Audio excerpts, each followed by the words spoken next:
మీరంటే ఇష్టం ఉన్నటువంటి వాళ్ళతో, మీపై పూర్తి బాధ్యతాయుతంగా వ్యవహరిస్తూ మీ అవసరాలని తీరుస్తున్నటువంటి వాళ్ళతో పదే పదే గొడవలు పడుతూ ఉండకండి.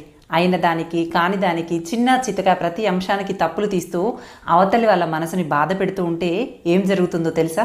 వాళ్ళకి మీరు కావాలి అనుకున్నంత వరకు మాత్రమే వాదించడమైనా చేస్తారు, అలగడమైనా చేస్తారు, కోపడమైనా చేస్తారు, ఎదురు తిరిగి అడగటమైనా చేస్తారు. ఒక్కసారి కనుక వాళ్ళు మిమ్మల్ని వద్దు అనుకున్నారే అంటే ఇవేమీ ఇక అవసరం ఉండవు. మీతో వాదించటం కానీ, మీపై అలగటం కానీ, మిమ్మల్ని ఎదురు తిరిగి ప్రశ్నించటం కానీ చేయకుండా వాళ్ళ పనులేవో వాళ్ళు చేసుకుంటూ ఉంటారు. నువ్వు ఎక్కడ పోతే నాకేంటి అన్నట్టుగా వ్యవహరిస్తూ ఉంటారు. పూర్తిగా మీ పట్ల నిరాసక్తతని ప్రదర్శిస్తూ ఉంటారు. ప్రతి అంశాన్ని కూడా వేలెత్తి చూపిస్తూ మనసు విరిగేదాకా ప్రవర్తించారే అనుకోండి, ఇంకా వాళ్ళు మీతో ఎదురు తిరిగి గొడవను పడరు, వాదులాడరు, అడగరు, అలగడం అంతకన్నా ఉండదు. వాళ్ళ మానాన వాళ్ళు బ్రతికేస్తారు.